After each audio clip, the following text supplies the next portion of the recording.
श्री गुरुचरणकमलेभ्यो नमः।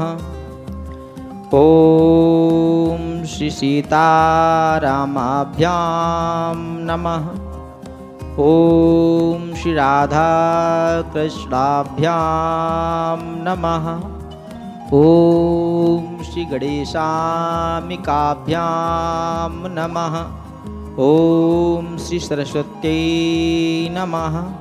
ओम श्री हनुमते नमः। ध्यान मूलम गुरुमूर्ति पूजा मूलम गुरुपदम मंत्र मूलम गुरुवाक्यम मोक्ष मूलम गुरुकृपा। कृष्णाय वासुदेवाय हरये परमात्मने प्रणतक्लेशनाशाय गोविंदाय नमो नमः। बोलिए बांके बिहारी लाल की जय। राधे रानी सरकार की जय।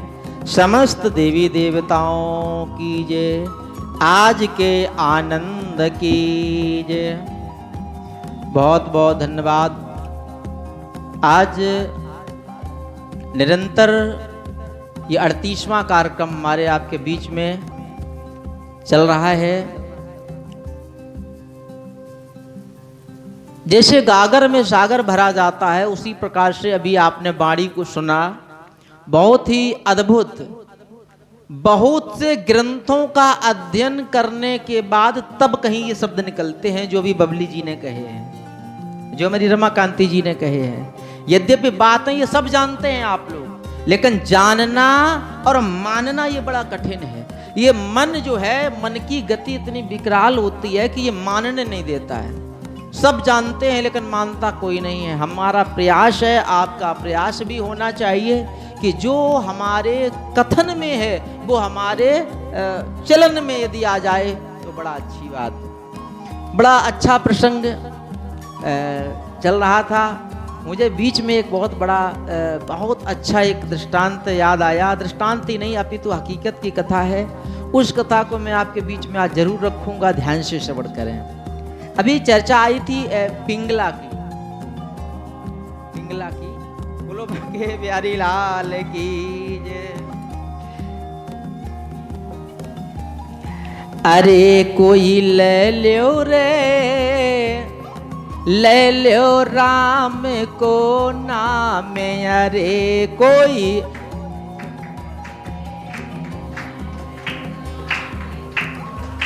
हमें नहीं आनंद आया। अरे खुल के ताली बजाते हुए, जरूरी नहीं है कि यहाँ संगीत ही चले, है ना। जैसी हो सके वैसी ताली सेवा करते हुए बैठे बैठे झूमो। अरे कोई ले लो रे, ले लो राम को नाम। अरे कोई हो राम नाम के हम व्यापारी। राम राम नाम के हम व्यापारी। राम नाम के अरे प्रेम नगर मेरो गाँव। अरे कोई ले लो रे, ले लो राम को नाम। अरे कोई ले लो रे, ले लो राम को नाम। आइए सब लोग। अरे कोई ले लो रे, ले लो राम को नाम। अरे कोई ले लो रे।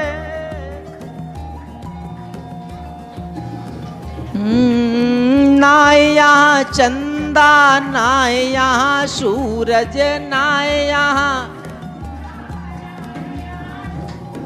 ना यहाँ चंदा, ना यहाँ सूरज, ना यहाँ ना यहाँ चंदा, ना यहाँ सूरज, ना यहाँ चंदा, ना यहाँ सूरज, नहीं उजियार को काम। अरे कोई ले लो रे, ले लो राम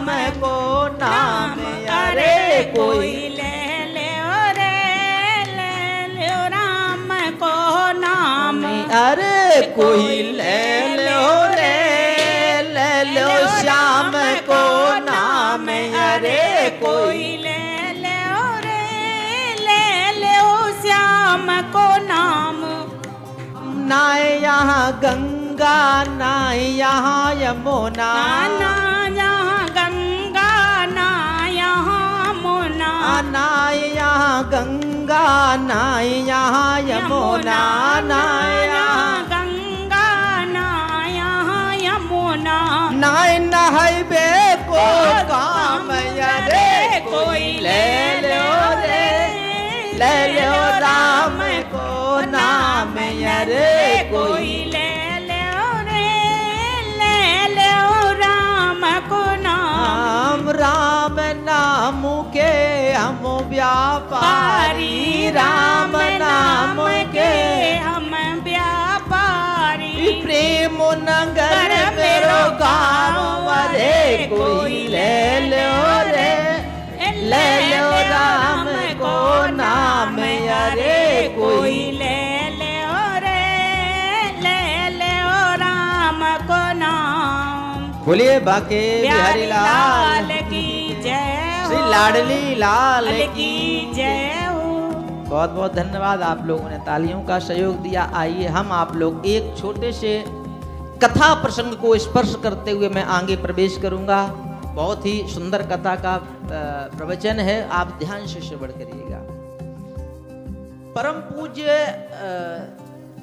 स्वामी रामानंदाचार्य, संभवतः आप लोग इतने नहीं परिचित होंगे, लेकिन जैसे हमारी रामाकांति जी निश्चित बबली जी निश्चित परिचित होंगी, क्योंकि उनकी परंपरा में ही संपूर्ण ये जगत प्रकाशित है।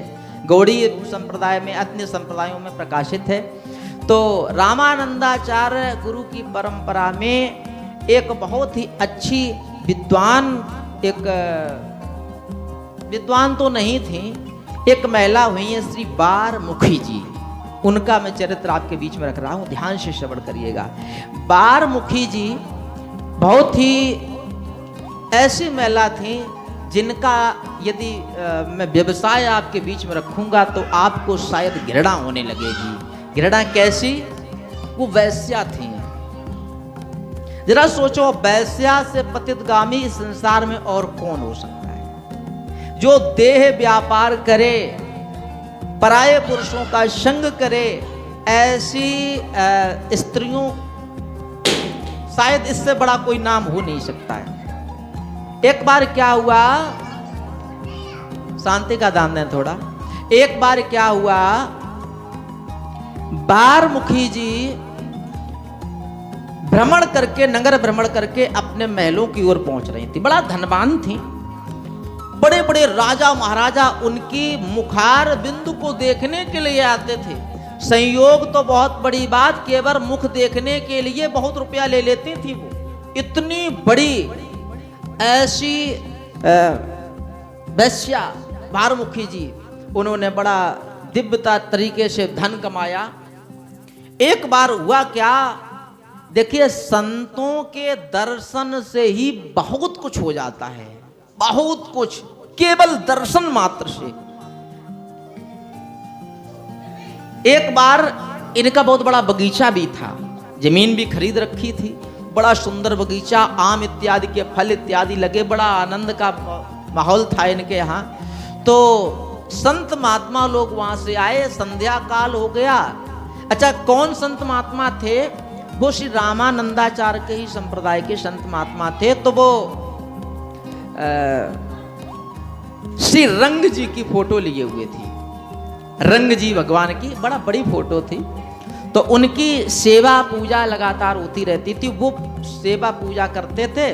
तो जब वो भक्ति प्रचार प्रसार में समस्त धामों में, समस्त क्षेत्रों में जाते थे, तो उनका उस नगर में ही, उस जो गणिका थी, जो वैश्या थी, उसके गांव में ही होकर के निकलना हो गया।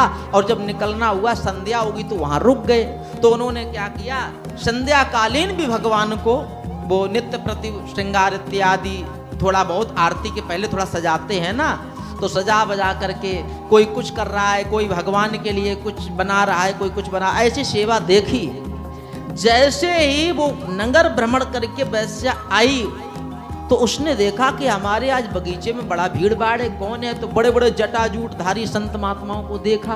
अब जब जटाधारी संत महात्माओं को देखा तो उसकी नजर पड़ी, बोले कर क्या रहे हैं? तो कोई चंदन घिस रहा है, कोई पुष्प का माला संध्या आरती के लिए तैयार कर रहा है, कोई कुछ कर रहा है। देखा क्या कि एक बड़े सिंहासन, ऐसी बढ़िया सी चौकी, उस पर विराजमान है कौन? श्री रंग भगवान, यानी कि भगवान श्री राम जी का ही स्वरूप।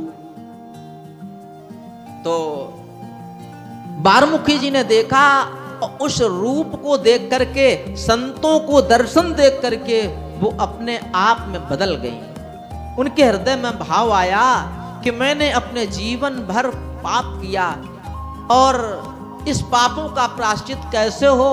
ना हो अपनी जीवन की कुछ कमाई ठाकुर जी के चरणों में भी दे दें। तो उसने क्या किया, काफी सामग्री को सोचा विचारा, बोले हमारे हाथ का यदि हम अनाज ले जाएंगे, पकवान तो लेंगे नहीं संत, हो सकता सीधा सामान जो सूखा सामान होता वो लेके जाएं, शायद वो ले लें। लेकिन फिर विचार किया कि मैं गड़िका हूँ, मैं वैश्या हूँ, निश्चित रूप से हमारे हाथों का मन ही मन ही। तो उन्होंने क्या किया, अपने जीवन की जो बड़े बड़े राजकुमार आया करते थे मिलने के लिए, स्वर्ण मोहरें वो भर करके एक चांदी की थाल में भर करके लेके गई और थोड़ा सर पर पल्लू है लेकर के गई, संत महात्माओं के समक्ष वो थाल रख दी। संत महात्माओं ने देखा कि भाई ये क्या है, कौन है आप? जो हम अनजान संत लोग, आपके इस बगीचा किसका है मुझे नहीं पता है, लेकिन हम रुक गए और इतनी बड़ी स्वर्ण मुद्राएं, इतनी कीमत की स्वर्ण मुद्राएं आप हमें दे रही, आप कौन है आखिरकार में? तो उन्होंने कहा महाराज सब पूछो लेकिन यही बात न पूछो। बोले नहीं नहीं बताओ। उन्होंने कहा हम नहीं बताएंगे। हट हुई। उन्होंने अंत में उन्हें कहना पड़ा, इस संसार की जो सबसे मानव जात में पतित जीव हैं वही मैं वैश्या हूं। अब तो भैया संत महात्माओं का क्रोध हो गया। एक संत ने अरे ले जाओ, हमारे यहाँ वैश्याओं का धन स्वीकार, ध्यान से श्रवण करना, 1-2 मिनट का प्रसंग और बचा है। हमारे यहाँ ये ऐसे लोगों का धन स्वीकार नहीं होता। बेचारी उस गड़िका के, उस बारमुखी जी के आंखों में आंसू आ गए। उसने, अब देखो संतों के दर्शन का फल है, उसके हृदय में ऐसा भाव आया कि गंगा यमुना जैसी, गोदावरी नदियां जैसी पावन पवित्र जो परम पिता परमात्मा के द्वारा निर्मित हैं। यहाँ तक कि मैं एक और गूढ़ रहस्य बता दूं आपको, इसे समय तो नहीं है। गंगा जी हैं वो साक्षात राधे कृष्ण भगवान का ही सम्मिलित स्वरूप है, राधे कृष्ण भगवान का। और हम लोग आगे बढ़ेंगे। जो हमारा वारमुखी का प्रसंग, उन्होंने कहा कि हम गंगा यमुना गोदावरी जैसी पावन पवित्र नदियों में स्नान करने जाती हूँ, ये संत महात्माओं, आज तक नदियों ने मुझे कभी मना नहीं किया, जो साक्षात भगवान का स्वरूप माने जाती हैं, और आपने मुझे मना कर दिया। कोई बात नहीं। बेचारी थाल लेकर के वापस चल दी।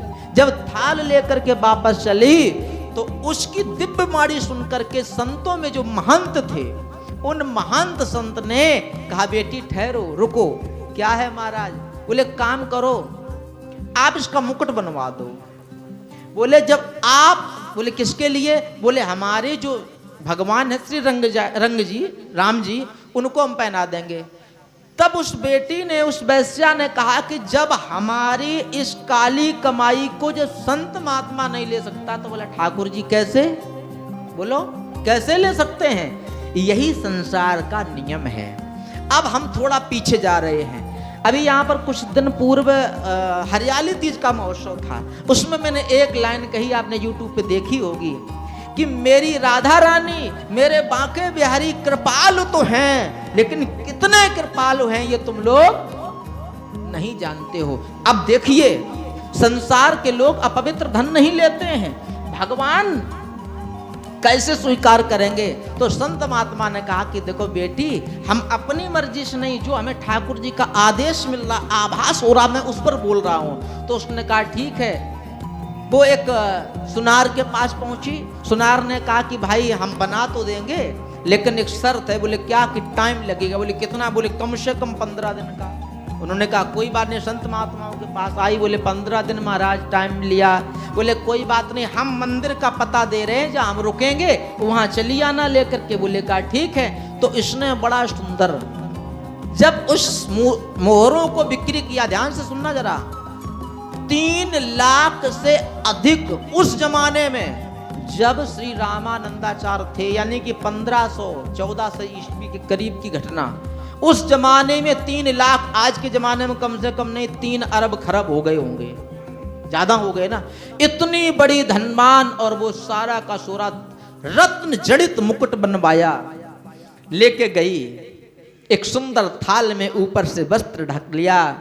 इधर हुआ क्या, अब आंखों में क्या बताएं, मेरा रोम रोम प्रसन्नचित हो रहा। देखना ठाकुर जी की कृपा क्या है। भगवान ने रात्रि में अपने सब शिष्यों को सपना दिया कि आज मेरी सारी सेवा होगी, लेकिन मुकुट धारण की सेवा आप लोग नहीं कराएंगे। तो उस दिन ठाकुर जी को मुकुट धारण नहीं कराया गया, मुकुट नहीं धारण कराया गया, सारी सेवा हो गई। इधर क्या है, बारमुखी जी बढ़िया से लेकर के गई, संतों से कहा, बोले हे प्रभु, हे संत महात्माओं, हम उस संपूर्ण धन से जो मुकुट बना उसको लेकर के आई, आप हमारे ठाकुर जी को पहना दीजिए। तो उन्होंने कहा ठीक है, हम पहना देंगे। हुआ क्या कि मंदिर से एक आकाशवाणी हुई। बोले नहीं नहीं, हम बारमुखी जी के ही हाथों से मुकुट पहनेंगे। तो संत महात्माओं का किसकी सामर्थ्य भगवान की आज्ञा का उल्लंघन कर दें। तो जैसे ही कहा तो आज हर्षित हो गई। उसको लगा कि संसार का कोई एक प्राणी हमारे लिए कभी भी सम्मानजनक शब्द न बोला, लेकिन आज विश्व के जो कारण करुणा वर डाले भगवान स्वयं हमारे लिए आज बोल गए। नाचने लगी। तो एक क्षण तो छोड़ो, 10-15 मिनट वो नाची। नाच करके जैसे मुकुट लिया और पहनाने के लिए आगे बढ़ी, भैया हो, मेरी माता हो, एक घटना घटित हो गई। उसी समय वो रजस्वला हो गई, उसी समय। अब रजस्वला अवस्था में कभी भी देवियों को कभी भी भगवान का स्पर्श नहीं करना है। लेकिन मुकुट कैसे पहनेगा बिना स्पर्श? हो सकता है? नहीं हो सकता है। अब वो कहने लगी है संत महात्माओं, अब मेरी ठाकुर जी की सेवा आप ही पहनाओ। संत महात्माओं ने मुकुट उठाकर पहनाना चाहा, आकाशवाणी पुनः हो गई। बोले हे संत महात्माओं, मैं केवल उस बारमुखी देवी के हाथों से ही मुकुट पहनूं। अब इतनी बड़ी बात हो जाए, अब हम इससे अधिक नहीं कह सकते।